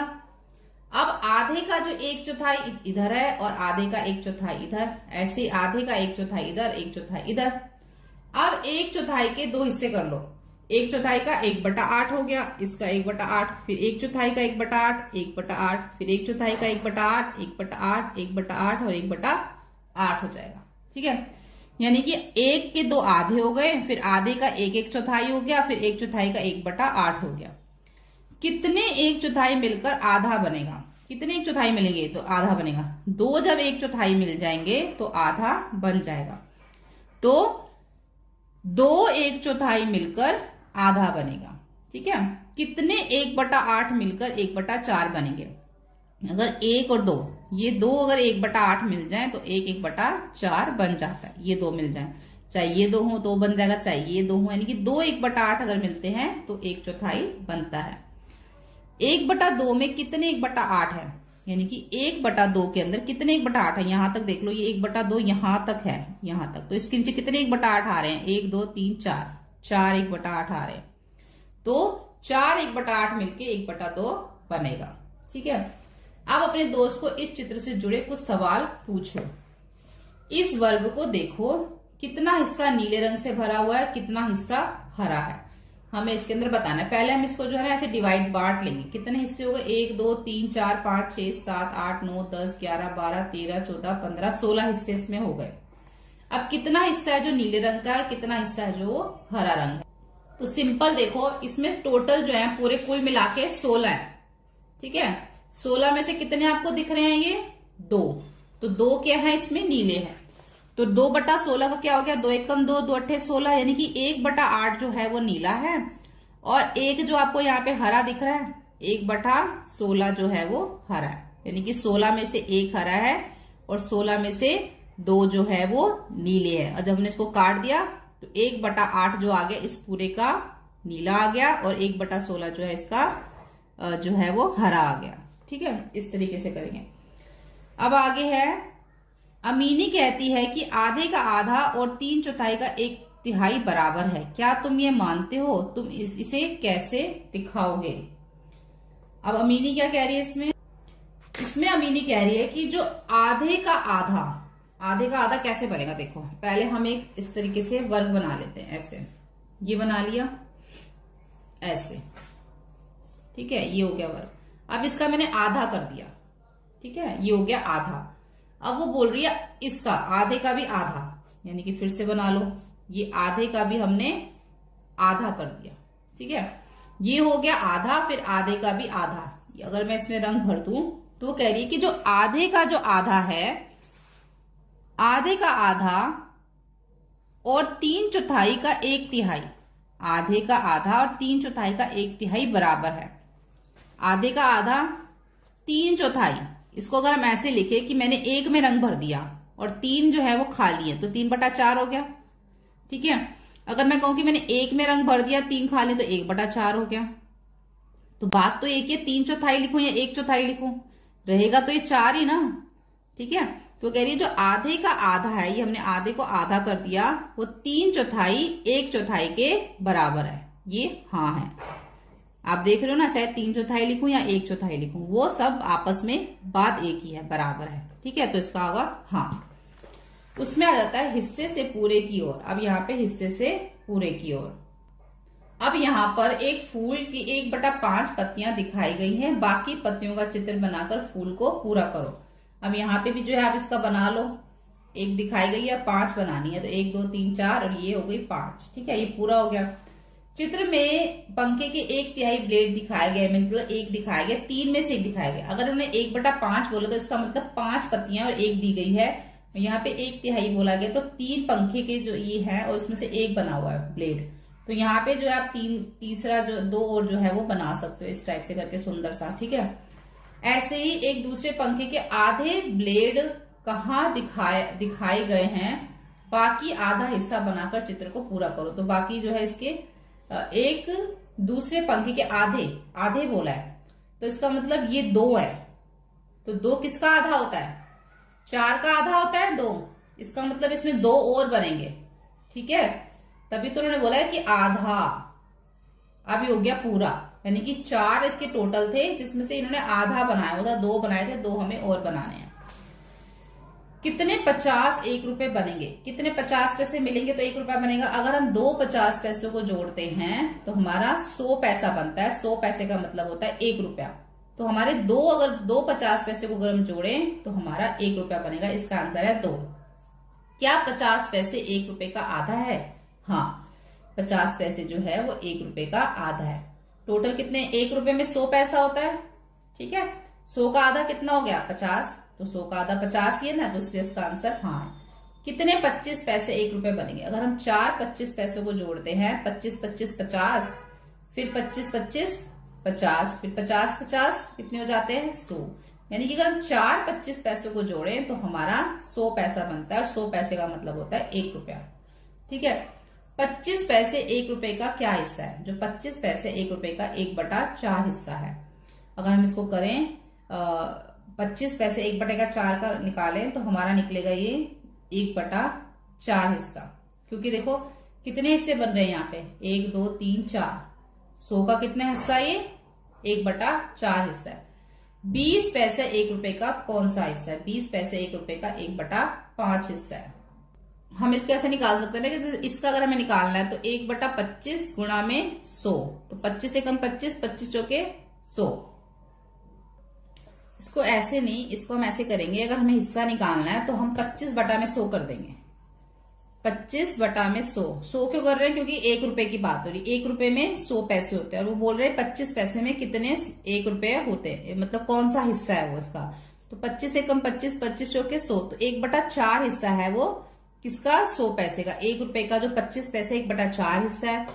ऐसे ही 20 पैसे जो है, अगर हम 20/100 करें तो 20 से कम 20, 20 पंजे 100, तो 1/5 हिस्सा है वो 20 पैसे। कितने 10 पैसे 1 रुपए बनेंगे? कितने 10 पैसे मिलेंगे? अगर 1 2 3 4 5 6 7 8 9 10, अगर ये 10 पैसे आपस में मिल जाए तो 1 रुपया बन जाएगा। अगर 10 पैसे आपस में मिल जाए तो मतलब क्या हो जाता है, 100 पैसे, और 100 पैसे का मतलब होता है 1 रुपया। तो कितने 10 पैसे 1 रुपया बनेगा? 10 पैसे 1 रुपया, कितने 10 पैसे 1 रुपया बनेगा? 10 को करेंगे तभी तो वो 1 रुपया बनेगा। 10 को 10 से करेंगे तो 10 पैसे 1 रुपए का क्या हिस्सा है? 1/10 हिस्सा है। ठीक है, अगर मैं इसको करती हूँ 10/100, तो 1 0 से 1 0 कट गई, क्या बचा? 1/10। तो जो 10 पैसे हैं वो 1 रुपए का 1/10 हिस्सा है। ठीक है, तो यहाँ पर हमारा ये कंप्लीट हो जाता है। अब आगे जो हमारे थोड़े से पेजेस रह गए ये हम उसको नेक्स्ट वीडियो में जो है वो अपलोड कर देंगे। Thank you. अगर वीडियो हेल्पफुल लगे तो प्लीज लाइक करें, अपने फ्रेंड के साथ शेयर करें।